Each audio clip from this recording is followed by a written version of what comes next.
Hello, and welcome to Mental Health Matters. I'm your host, Liz Lang. Each week on this podcast, we will break down various aspects of mental health. We are so excited you're here and hope you enjoy this week's episode.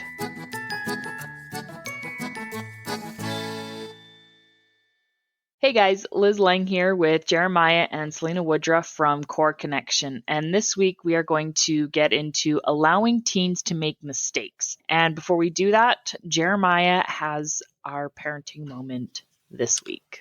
Okay, so this is a fun one. My son and I get our hair cut almost always together. We go to a cosmetology school where these individuals are learning how to cut hair and do hair and makeup. Do they do makeup? I don't know if they do makeup. What do I know? They do like fingernails and toenails and those kinds of things, right? So my son has found one of these students to be his favorite and has requested that she cut his hair each time we go. And we went this last weekend to get our hair cut. And later that day or the next day, I don't recall when it was, but he was talking to us as in our family. And he says, and he's 10, mind you, he says to us, when I was talking to my cosmetologist, and I don't even know if he knows what that word means, but you know, we think he might have a little bit of a crush on her. He denies it. And of course she's a cute young girl and it's just been really funny to watch him interact with her because one of the things they always offer is to wash your hair in the process of getting it cut. And he has always absolutely refused. Like, no, thanks. Don't need it. I'll wash my own hair. Okay. But he allows this girl to wash his hair and, and is always very excited to do it. Anyway, it's just a fun experience for us and it's fun to watch him learn. And I don't know where he got, I guess because he knows it's a cosmetology school, but I don't think he even knows what that means, but it's a lot of fun. Well, he did say, what am I supposed to call her? He did. And one of our adult children said, "Your hairstylist?" But I didn't know you have people. So that's kind of fun. I agree. It's adorable to watch kids kind of develop a preference for an adult. And can you really call it a crush at that age? I don't know. I think they just, they have a preference. I think, you know, sometimes people are really good at relating to kids and it is absolutely adorable. Yeah. Okay. It's fun. Well, they eventually graduate, so they don't stay there. So our daughter said, what are you going to do when she graduates? You can't go to her anymore. And he said, I'll be glad because then you guys won't tease me about this anymore. Oh, that's cute. That's fun. Fun parenting moment. And you have to take the joy in parenting because sometimes there's not a lot of joy. So you always have to take the joy where you can get it. Okay. So why failure is a powerful teacher. And this one can be pretty delicate because you have to balance safety over natural consequences, right? And your morals can often come into play here. So, for example, a mistake I will never allow my kids to make knowing they're going to, like I'm never going to put them in a situation where I know there's going to be alcohol and they're likely to imbibe, right? That's not a mistake I'm comfortable with my kids making. And another example, regardless of where your morals fall or what your beliefs are about teens and drinking, if you notice your teen has been drinking, you obviously aren't going to let them get behind the wheel of a car. That's not a mistake they're going to make. You're also not going to give your 12-year-old access to the car and just say, oh yeah, let's just see what happens if they get out on the road, right? So again, it can be a delicate balance of safety versus letting them make mistakes. Now, a good mistake could be, let's say they're really confident that they're going to get onto a sports team in school and they try out and they don't make it and they're crushed. That's failure and that's a natural consequence. And that's a really great learning opportunity. But as parents, we tend to shy away from doing those kinds of things. So we often want to step in and protect them because we want to shield them from pain and we don't want to see them hurt. We don't want to see them upset. That's such a natural parenting instinct. So tell me why it's better to just let them fail when the risk isn't too high. Because we learn from our failures, and it creates a capacity to manage those in a healthy way and under the guidance of your parents. When we protect them and keep them from experiencing those harder things, what happens when they become adults? Because guess what? As adults, we fail all the time, and we experience those failures and those hard things all the time. And how do we learn how to manage that? Well, we learn it when we're children, and the failures aren't as high risk and as challenging. This is an interesting topic because our world looks at failures as like, you are a failure, rather than I made a mistake, or I didn't accomplish what I set out to accomplish, or whatever it may look like. And it's inaccurate. Failures are always learning opportunities. And, some of us have to learn the hard way how to experience things. Some of us don't learn very well by just listening to mom and dad. Some of us have to put our hands on things. Sometimes we have to touch the hot stove before we're ever going to learn that it's hot, right? Right. And of course, we don't want to let our kids touch a hot stove. That's not what I'm suggesting. But Yeah. the point here is that sometimes we just have to do things the hard way and figure it out on our own. And we need to let our kids do that. We can't protect them from everything, nor should we. Thomas Edison is a great example of this, right? And I don't know what the exact number is. I've looked it up. I've seen different numbers, but around 1,000. Around 1,000 times he failed in trying to make the light bulb. But what Thomas Edison said about that when asked was, I didn't fail 1,000 times. I learned 1,000 ways not to make a light bulb. And so it's the mindset that we can create with our children when they have a failure, or they experience something maybe that isn't what we would prefer for them to experience, that's hard, that could be hurtful or frustrating or disappointing, like I didn't make the sports team or something of that nature. Well, what are we going to do now? And another person who taught great things about failure was Michael Jordan, right? He was this amazing, phenomenal basketball player from my lifetime. And what a lot of people didn't originally know about Michael Jordan is that he was cut from his high school basketball team. I think it was his high school basketball team. And it really is a tough thing. But he went out and he worked harder, and he learned, and he grew from that, and became, at least at that point, probably the world's greatest basketball player. Yeah. I think people would argue that now, and I'm not a big sports guy, so I don't know. But in my life, when I was younger, he was considered one of the greatest basketball players of all time. And so, failures for children it's just not a bad thing, but we think it is as parents, and we need to get away from that. We need to learn to let them experience failures.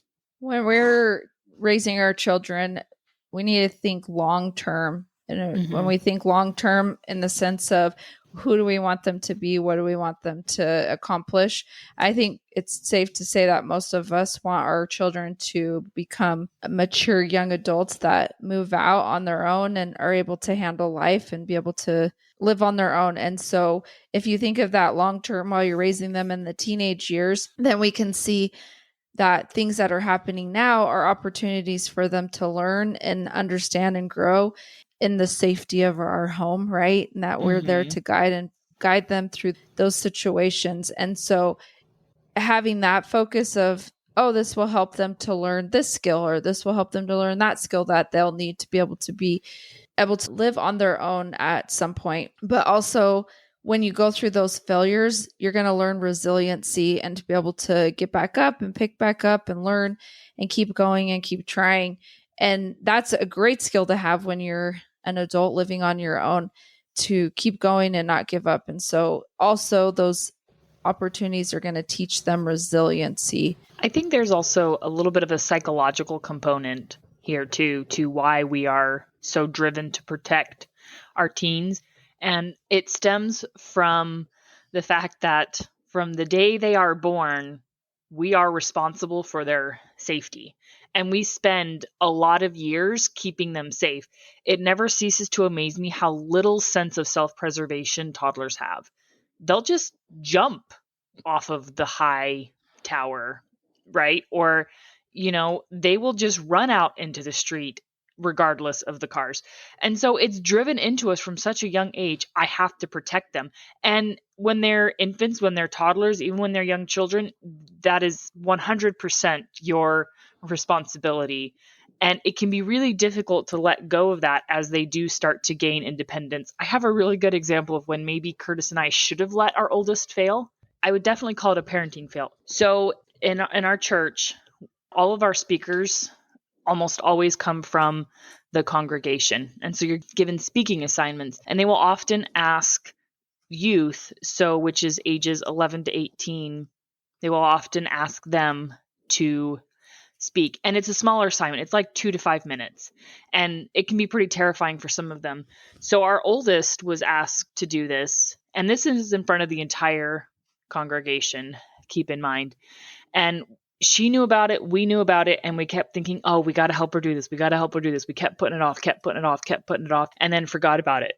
And so finally Saturday night rolled around and we're like, oh, shoot, we didn't do it. Crap. What are we going to do? And so this was not the best idea, and I do not recommend this. Curtis used AI. He used ChatGPT to write her sacrament meeting talk. And we could have just said, okay, you didn't do this, you knew about it, and we could have just let her fail.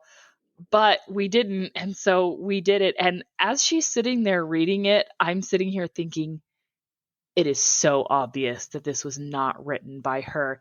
And anybody who really knows her, I'm sure, could tell that it was not written by her. But other people are like, wow, you did such a good job. And I'm like, she stumbled over some of the words like that weren't hers. that were not hers. So, that was our parenting fail, was jumping in at the last second and saving her, when we probably should have just let her, or we could have just let her flounder a little bit and learn the pain of not being prepared for a speaking assignment, a public speaking assignment that you agreed to, right? Because it would be one thing if they said, hey, can she do this? And then we said, yeah, and forgot to tell her. That would be on us. But she was asked directly to do it. And then we were informed that she had agreed to do it. So again, it can be a delicate balance, but she was 12 years old at the time, and we felt this need to protect her. And maybe another thing too is it would have reflected badly on us. It would have reflected poorly on us. That's another, I think, really important component to why parents often jump in, is they're afraid of being judged by other people. Oh, my teen made this awful mistake. Does that reflect poorly on my parenting skills? And the answer could be maybe in part, but you've got to let go of that, and you've got to realize it's better for teens to sometimes learn the hard way. So I wanted to kind of jump back. You got quite a few things going on here, Liz, that I think are important to point out. You started talking a little bit about not letting our children, run into the street, and we have this need as parents to protect them. And you're 100% right. But what's interesting as to what's happening here is that we protect them because they don't understand the consequence. A child running out in front of a car isn't because they don't have any self-preservation skills. It's because they don't understand the consequence of what it would mean to get hit by a car in a road, right? Mm-hmm. Or whatever it might be. And as our children grow older, they won't learn the consequences of actions if they don't experience consequences of actions. And that is primarily one of the reasons why we want to allow them to fail or experience life as it comes when they make decisions, but we don't let them run out in front of a car, right?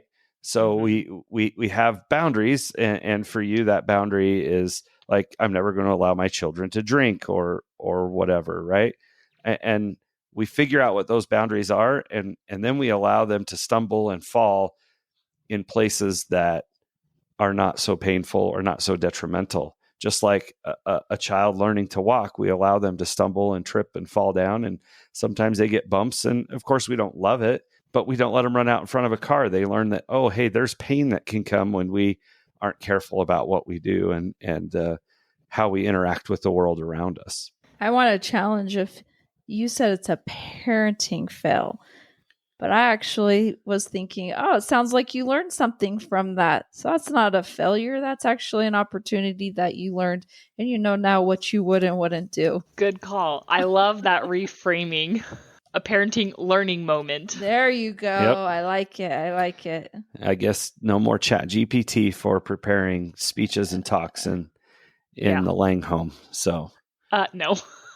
Next time she's just gonna have to, she's gonna have to figure it out. And and I guess too, a part of it could be is we don't allow just and at the time we could have, because we don't just allow unfiltered access to Google, right? And so, but I believe it wasn't during the summer, because during the summer our kids genuinely don't have access to Google, but during the school when they have iPads, they do. And we could have allowed her to use her iPad to Google the topic or to use, to use resources there. But in general, our kids just don't have, unferreted access to Google, because you can Google anything and literally anything. And sometimes, and that could be another safety issue where it kind of depends on your morals, where your morals come into play, because, maybe you're okay with your kid Googling certain topics and exploring it and finding out for themselves. But that would make me uncomfortable or nervous about what they're going to inadvertently find. And another thing to talk about just in terms of safety here and the internet and kind of natural consequences is that I'm trying to remember what the statistic is, but I think it's something really, really high, like at least 60% of kids are exposed to porn accidentally or inadvertently. And there's a lot of research in there. And regardless of your morals or how you feel about porn, it is important to know that the research, and again, if morally you don't have a problem with your teen viewing porn, right, that's totally up to you as a parent. Okay. But I do feel a need to educate parents to be aware that it can be detrimental to their developmental psyche to be viewing porn and to find porn. So again, that's where you have to decide what your morals are, what consequences you're comfortable with, and what mistakes you're okay letting them learn naturally, right? Because it could be a really good learning opportunity if your kid is Googling something and they stumble across this image and they're really uncomfortable and they go to you and they're like, I saw this and I don't know what to do. That's a fantastic learning opportunity. But it could also go the other way, where it could start a porn addiction, which can be a very real thing. So that's why this is such a delicate and interesting topic, is because it really can be a balance. And I also fully recognize that eventually she is going to have unfiltered, unferreted, unlimited access to Google. But at 12 years old, I feel like that's just a bit too young. I would like her to have a little more experience in the world and gain a little more understanding and let her brain develop a little more before she's just fully exposed to all of that, right? Yeah, and we just have to figure that out as parents of where and how and what those boundaries look like, and where we allow them to have those kinds of experiences to learn and grow from, because they're going to. I would argue that statistic all day long. I don't know if it's accurate or not at 60%. It's probably higher than that, quite a bit higher than that. I think it might be. And maybe not. Maybe it just comes from natural curiosity about the human body and what happens. But, the point here is that you have to, as a parent, we got to figure out where we're comfortable, where we're not, but still allow them. You cannot protect them from everything. You cannot protect your kids from seeing things you don't want them to see, hearing things you don't want them to hear. It is going to happen. And learning how to manage that is one of the key things that we're talking about today. Learning how to help them figure those things out. It's such an important thing. The failures that they experience give them opportunity to learn how to problem solve. It gives them opportunity to develop emotional resilience. Mm-hmm. And it gives them the opportunity to build confidence in their ability to move through failures or through poor choices and decisions in their lives. And so if we don't give them those opportunities, they don't learn those things, and it becomes more challenging as they get older because the stakes get higher, right? Yeah, absolutely. And so to backtrack a little bit, if you are looking for more information on those statistics of kids being introduced to porn, it is fightthenewdrug.org. I will have that linked in our show notes for any parents who are curious or anybody who wants that new resource. And that's where a lot of this research comes from, is from fightthenewdrug.org. And it's got a lot of really good information. It's also got some really good information on internet safety for kids, because as you mentioned, we can't protect our kids from everything, and we can't control what they are exposed to. I mean, I've heard that the bus is one of the worst places for kid exposures.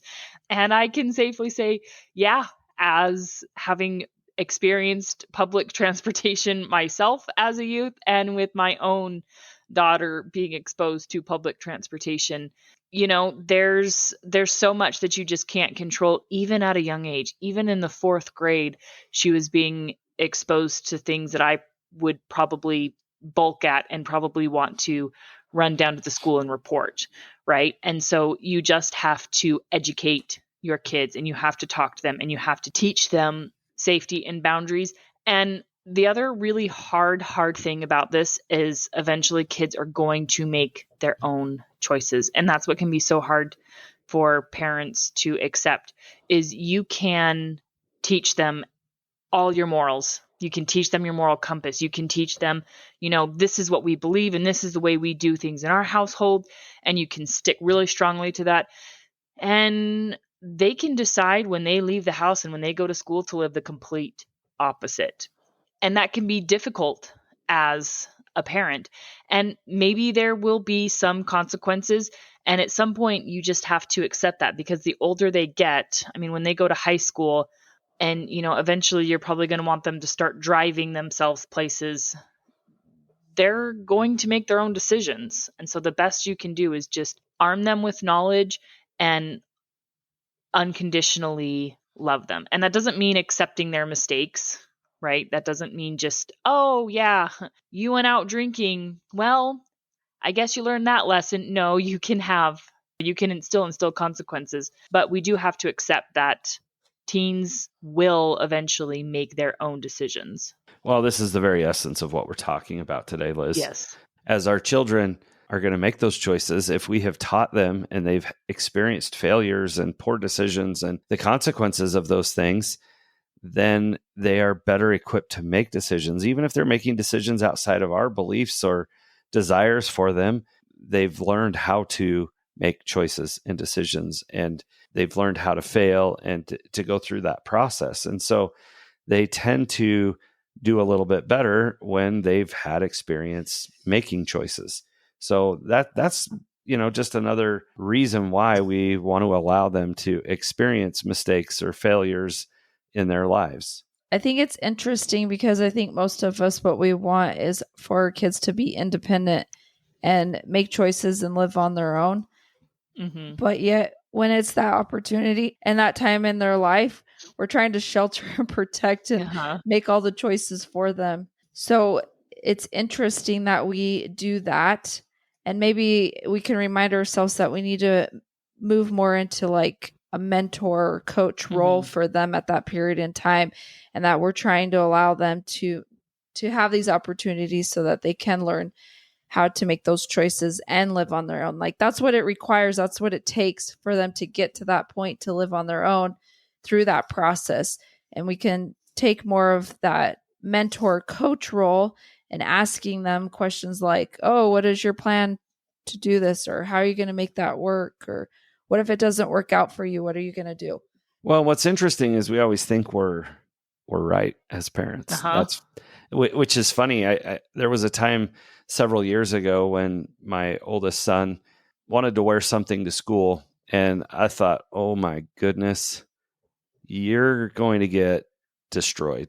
You are going to get eaten alive by these mean high school kids who are not going to see what you're wearing and doing as cool as you think it is.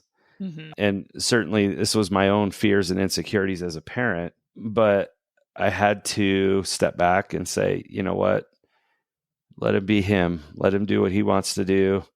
And I worried all day long that he would come home and it would have been a very rough day for him. At the end of the day, I was completely wrong. And he had a wonderful day at school and had people wanting his autograph and taking pictures of what he was wearing and what he was doing. And it was a wonderful experience for him. And I just had to shut my mouth and eat my words because I wasn't right. And sometimes we're just not right. Well, that's interesting, that situation, because to him it became powerful of like, be who you want to be and not worry about what other people think. And he's taught his younger sister when she worries about things in high school, he's like, why do you care what people think? Because to him, he learned that lesson. It was a positive experience for him. And he learned that lesson of just being who he is. And now he has that skill of being able to be who he is. But sorry, back to what you were saying too, when I wanted to reiterate of when we're in that situation of our kids learning and growing and it's hard for us, it's really because we have a story for them and what we think should happen and what the choices they should be making. And that's really just so that we don't have to experience negative emotion. We're trying to protect and protect ourselves too. And I think you're right, that self-protection and wanting to protect ourselves from what can be the consequences of our kids' consequences, because we have to deal with the emotional fallout of it. Or if our kid does make a poor mistake, sometimes we have to live with the consequence we set in place for their actions. And that can be frustrating. So, say your kid comes home late from curfew and your agreement is if you come home late from curfew, then you lose driving privileges. That means that you have to then shuttle your kid around, which can be difficult, right? And that's just one example. And that can be frustrating. So it can be tempting to maybe be calling your kid 30 minutes or an hour and say, hey, curfew's coming up, don't forget.